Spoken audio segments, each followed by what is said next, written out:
She didn't notice me at first, disregarding me as if I were invisible, as she had done so many times before. But when I rose up to greet her, she did a double take, her eyes widening with surprise. She gave an odd, almost forced laugh before reaching over and pushing her fingers on my stomach, wide-eyed, as if she wanted proof that I had truly dropped all of that weight. My parents laughed at her reaction and explained that they too couldn't believe it at first. As we settled in for lunch, the subject turned to my makeover. Bonnie and my parents bombarded me with questions about how I had done it, marveling at how different I appeared. Their voices were full of surprise, as if they had never imagined I could look any other way. Bonnie, in particular, kept saying that she had never anticipated me to alter so dramatically after dropping weight. Then she dropped this gem. "When I first asked you to lose weight, I never expected you to look this pretty. I didn't even know you had that jawline. And those ankles beneath all that fat." I hesitated, attempting to maintain my cool, and smiled at her before reminding her. "Bonnie, I've always been pretty. Losing weight just enhanced my features." Bonnie, on the other hand, contended that there was something more about me that was distinct.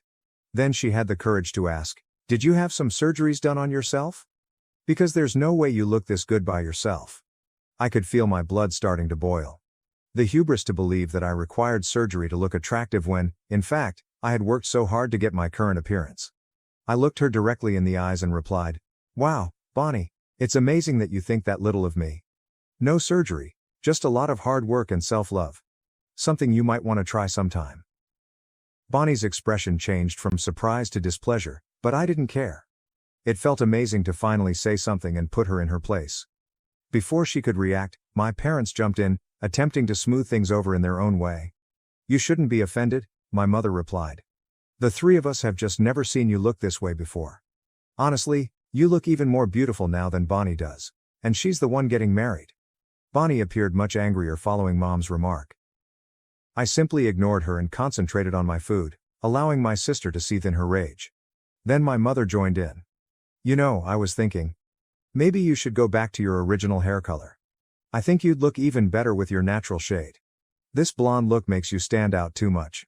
Maybe you should just go back to your old look." Bonnie and my father quickly agreed with her. My dad concurred with my mom and said, "Bonnie has always been the blonde daughter of the family, and you were the brunette. So, it would be a good idea for you to go back to your original hair color. It might make you look more like yourself." Hearing their statements, I was taken aback. I suddenly felt like the three of them were ganging up on me, attempting to bring me down. My hairstylist had suggested that I change my hair color to blonde because it better matched my skin tone and complexion. It had nothing to do with attempting to outperform or overshadow my sister. I could see why Bonnie was jealous of me. I looked nice now, but I couldn't figure out why my folks were so unhappy with me. It was as if they wanted to transform me back into who I was, despite the fact that they had wanted me to be more acceptable for their darling daughter's forthcoming wedding in the first place. But now that I did, they couldn't accept who I had become. Instead of recognizing my progress, they sought to undermine me.